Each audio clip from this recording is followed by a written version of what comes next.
كما كنتش بغي نهضر. المهم بعد السلام كنتش بغي نهضر بالفيديو، حيت بنديرو كامل ساكت، ولكن قلت علاش ما نشاركش معكم الروتين ديالي ديال بالليل. صراحه هو ساهل وخفيف وماشي شي حاجه، ما تديوش على هادشي مورايا. وكاع اول حاجه غادي نلبس هادو، نلبس هذا هكا.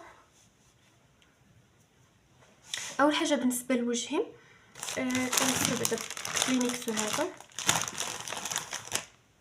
اوكي، اول حاجه كنغسلو غير بالماء هكا عادي، مثلا كيكون هي فرشاشي كنمشي نغسلو نيشان هكا من سميتو فهكا. وكان بغيت نحيد الضجر، كنبقى نرشها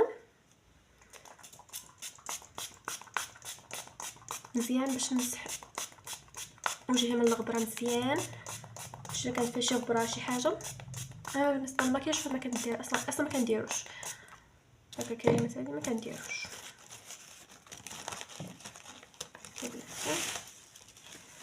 كاد كلينكس بحال هكا، كتمسحوا هكا زعما بشويه ماشي بالشهد. بصراحه وجهي مهم كنمسحو فين ما كنجي من برا، ولكن عادي الوجه كيتغبر.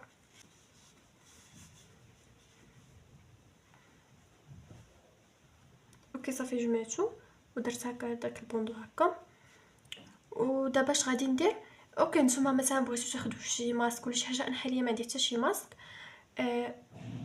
قبل ستوب، غادي نغسل وجهي بالغسول باش نتاكد بلي راه وجهي تغسل مزيان.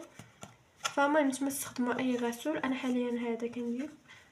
بغيتو تشريو ولا شي حاجه كاين هذا الغسول. غنغسل وجهي ونرجع. هكا صافي غسلت وجهي مزيان وكلشي ومسحته عاوتاني. ممكن كتحاولوا تنظفوا من اي حاجه، موراها مثلا كتهزوا مثلا كيما قلت لكم واش خديتو مثلا من شي يا فارماسي شي حاجه، المهم شي بلاصه المهم خديتو منها شي ماسك ولا شي حاجه باش منها وجهكم يستافد، ومنها انا كتعجبني بالخصوص ديك البروده اكثر حاجه كتعجبني. ف كتستخدموا انا كناخذ هنا مثلا دابا حاليا ما عندي حتى شي ماسك سالاو ليا، كناخذ مثلا هذا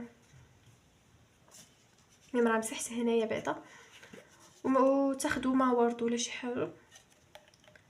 المهم انا ناخذ ما ورد ولا اش بغيتو. شوفوا